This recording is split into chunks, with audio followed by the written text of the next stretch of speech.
প্রিয় শিক্ষার্থী, HSC physics প্রথম পত্র গতিবিদ্যা। আজকে খুবই গুরুত্বপূর্ণ একটি টপিকস নিয়ে আলোচনা করব, সেটি হচ্ছে তাৎক্ষণিক বেগ। শুধুমাত্র এই তাৎক্ষণিক বেগটা আমরা একটু বোঝার চেষ্টা করব। ধরো একটি বস্তু এ বিন্দুতে আছে, তাহলে এটি হচ্ছে একটি দ্বিমাত্রিক প্রসঙ্গ কাঠামো। একটা হচ্ছে এক্স অক্ষ, এটি হচ্ছে ওয়াই অক্ষ। পরস্পর যে বিন্দুতে ছেদ করে সেটিকে আমরা বলি ও, মানে মূল বিন্দু। এটি হচ্ছে বস্তুটি, মানে প্রসঙ্গ কাঠামোর মূল বিন্দু। তাহলে এই বিন্দুটার সাপেক্ষে কোনো একটি বস্তু যদি এ বিন্দুতে থাকে, সেই বস্তুটির অবস্থান ভেক্টরকে আমরা r1 ভেক্টর দ্বারা প্রকাশ করতে পারি। এখন যদি এই বস্তুটি এ বিন্দু থেকে বি বিন্দুতে যদি আসে, সেই বি বিন্দুর অবস্থান ভেক্টরকে আমরা r2 দ্বারা প্রকাশ করলাম। r2 দ্বারা অবস্থান ভেক্টর প্রকাশ করলাম। এখন একটু বুঝতে হবে যে বস্তুর এই এতটুকু হচ্ছে, তাহলে আমরা সরণ বলতে পারবো যে এ থেকে বি এতটুকু হচ্ছে সরণ। তাহলে এই ভেক্টরটা আমরা অ্যাকচুয়ালি কিভাবে বের করতে পারি? r2 ভেক্টর মানে হচ্ছে r1 ভেক্টর প্লাস হচ্ছে ডেল r, অর্থাৎ বস্তুটির সরণ হচ্ছে এতটুকু। কিভাবে আমরা r2 বের করলাম? দেখো, এটি যদি r2 হয়, r2 যদি এটি হয় ত্রিভুজ সূত্রের মতো ভেক্টর, তাহলে আমরা জানি r1 ভেক্টর প্লাস হচ্ছে del r vector is equal to হচ্ছে কত আমাদের।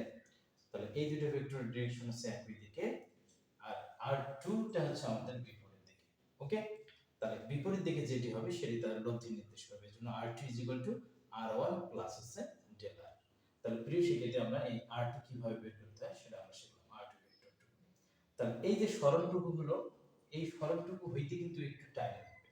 সেই টাইমটা যখন বস্তু এখানে ছিল, এই পয়েন্টের অবস্থান ভেক্টরের জন্য যদি টাইম t1 হয়, এই পয়েন্টের জন্য টাইম হবে t1 প্লাস, তাহলে এখান থেকে এতটুকু টাইম ধরলাম dt dt। তাহলে এই হলো আমাদের সময়, অর্থাৎ অতি ক্ষুদ্র সময় dt, এই অতি ক্ষুদ্র সময়ে অতি ক্ষুদ্র সরণ হচ্ছে কত? Del r। তাহলে প্রিয় শিক্ষার্থী, আমরা যদি এখানে এখন বেগটা বের করতে চাই বস্তুটির, তাহলে বেগ মানে হচ্ছে আমরা জানি সরণ, সরণ হচ্ছে ডেল r, সময় হচ্ছে ডেল t। প্রিয় শিক্ষার্থী, এখন যদি এই ডেলটির মান যদি অতি ক্ষুদ্র হয়, অর্থাৎ বস্তুটি যদি বি বিন্দুতে, এ থেকে যদি বস্তুটি বি প্রাইম বিন্দুতে আসে, তখন কিন্তু বস্তুটির অবস্থান ভেক্টর এতটুকু হবে। আর সেক্ষেত্রে এতটুকুর জন্য সরণ হবে অতি ক্ষুদ্র। সেই অতি ক্ষুদ্র সরণকে আমি ডি আর দ্বারা প্রকাশ করি, আর এখান থেকে এখানে যাওয়ার যে সময়টা, সেই সময়টাকে আমি ডিটি দ্বারা প্রকাশ করি। তাহলে এই নোটেশনের জন্য আমি যে ভেলোসিটিটা পাবো, অর্থাৎ সেটি হচ্ছে অতি ক্ষুদ্র সময়ের জন্য ভেলোসিটি পাবো। তাহলে আমি যদি এই ইকুয়েশনটাকে যদি আমি লিমিট দেই, যে limit del t tends to 0, অর্থাৎ সময়ের পরিবর্তন যদি অতি ক্ষুদ্র হয়, সেই সময়ে সময়ের সাপেক্ষে বস্তুর সরণের যে পরিবর্তন, অর্থাৎ সময়ের সরণের যে হারটা হয়, সেই হারটাকে আমরা বলবো বেগ, এবং এই বেগটাকে আমরা বলবো তাৎক্ষণিক বেগ। তাৎক্ষণিক বেগ। প্রিয় শিক্ষার্থী, আমরা তাৎক্ষণিক বেগ বুঝে গেলাম। এই নোটেশনটাকে আমরা এইভাবে লিখতে পারি dr divided dt, dr divided dt। আর যদি সরণ হয়, এই সরণকে সময়ের সাপেক্ষে ডেরিভেটিভ করলে আমরা অ্যাকচুয়ালি তাৎক্ষণিক বেগটা পেয়ে যাব। প্রিয় শিক্ষার্থী, আমরা বুঝে গেলাম তাৎক্ষণিক বেগ অ্যাকচুয়ালি কি জিনিস।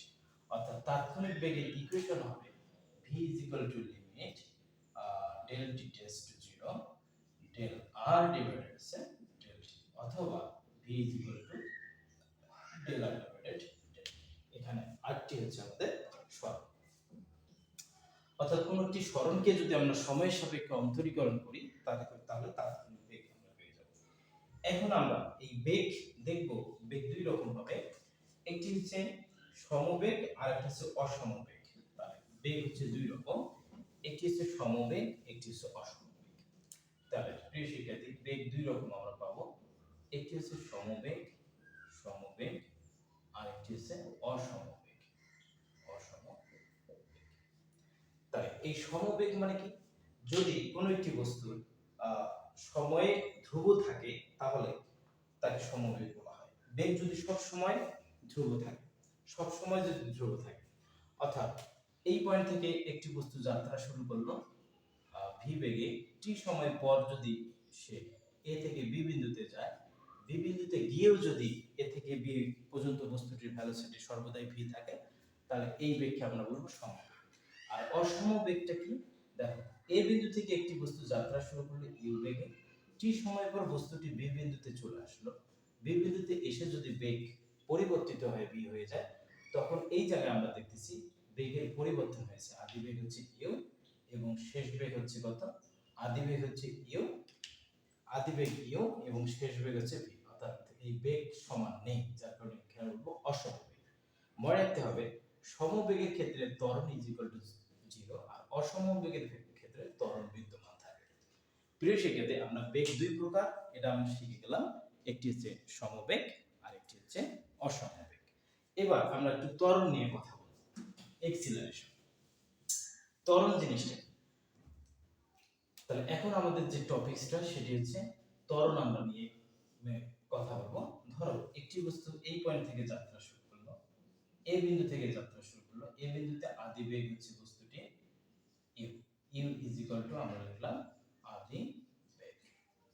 যদি টি সময় পর বস্তুটি এই পয়েন্টে চলে আসে, অর্থাৎ বি বিন্দুতে আসে এবং বেগ লাভ করলো শেষ বেগ ভি, তাহলে এখানে আমরা দেখতে পাচ্ছি সময়ের সাথে বেগের পরিবর্তন হয়েছে।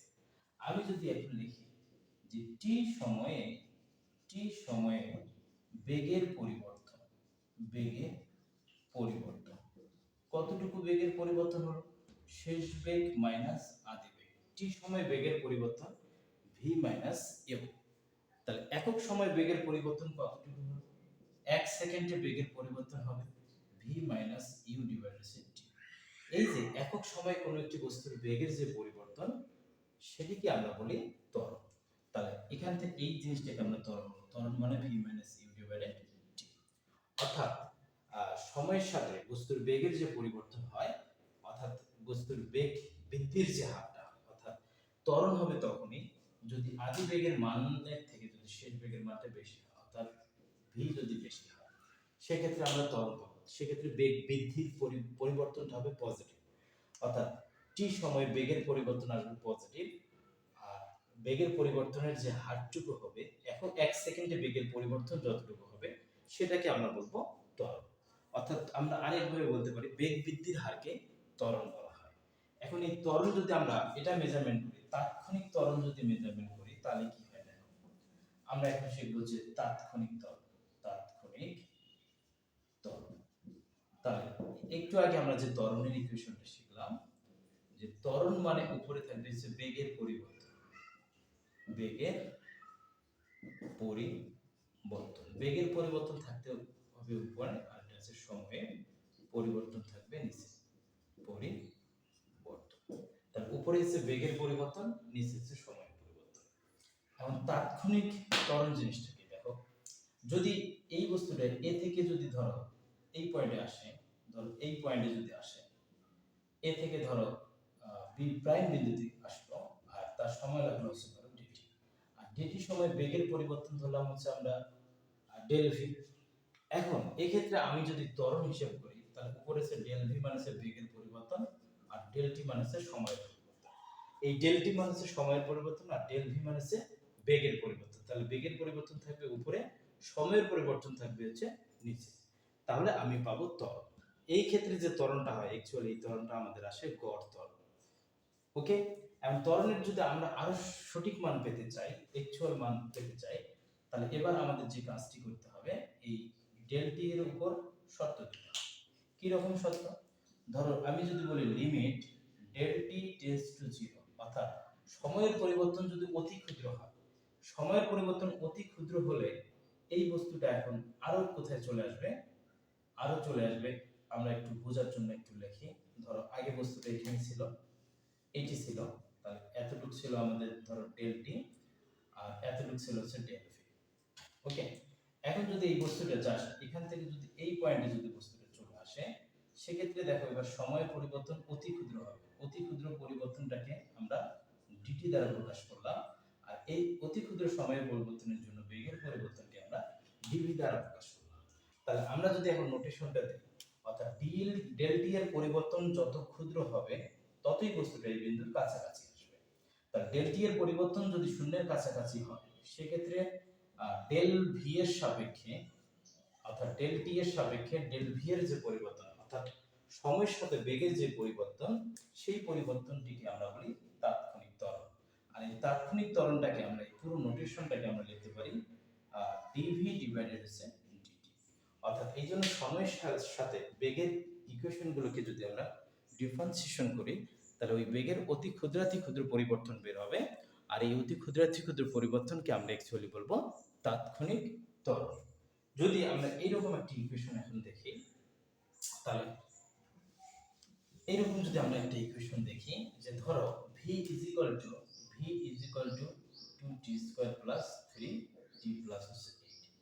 এই ইকুয়েশনে দেখো ভিন্ন ভিন্ন সময়ের জন্য বেগের মান ভিন্ন ভিন্ন দেওয়া আছে। তাহলে এই ইকুয়েশনে যদি আমরা অতি ক্ষুদ্র সময়ে যদি অতি ক্ষুদ্র বেগের পরিবর্তন মেজারমেন্ট করতে চাই, সেক্ষেত্রে এই ইকুয়েশনটাকে আমাদের সময় সাপেক্ষে অন্তরীকরণ করতে হবে। তাহলে এই সময় সাপেক্ষে যদি আমি এই ইকুয়েশনটাকে অন্তরীকরণ করি, অর্থাৎ 2t square plus 3t plus 8, তাহলে কি পাবো? dv ডিভাইডেড dt পাবো। এই dv ডিভাইডেড dt কে আমরা বলবো ত্বরণ, তাৎক্ষণিক ত্বরণ পাবো। তাহলে এটা আসবে কত? 4t plus 3। তাহলে এটি হচ্ছে অ্যাকচুয়ালি তাৎক্ষণিক ত্বরণ। এখন কোন বস্তু যদি আমরা তাৎক্ষণিক ত্বরণ 2 সেকেন্ডে বের করতে চাই, 2 সেকেন্ডে কত হবে? a 4 গুণন হচ্ছে 2 প্লাস 3, তার মানে 4 গুণ 8 আর 10 11 মিটার পার সেকেন্ড স্কয়ার। প্রিয় শিক্ষার্থী, আমরা ত্বরণ শিখলাম, তাৎক্ষণিক ত্বরণ শিখলাম। আজকে এই পর্যন্ত থাকবে। নেক্সট ক্লাসে আমরা পরের বিষয়গুলো নিয়ে কথা বলব। তাহলে প্রিয় শিক্ষার্থী, আচ্ছা আরেকটি কাজ করা যেতে পারে। এই ত্বরণ আবার দুই রকম হতে পারে।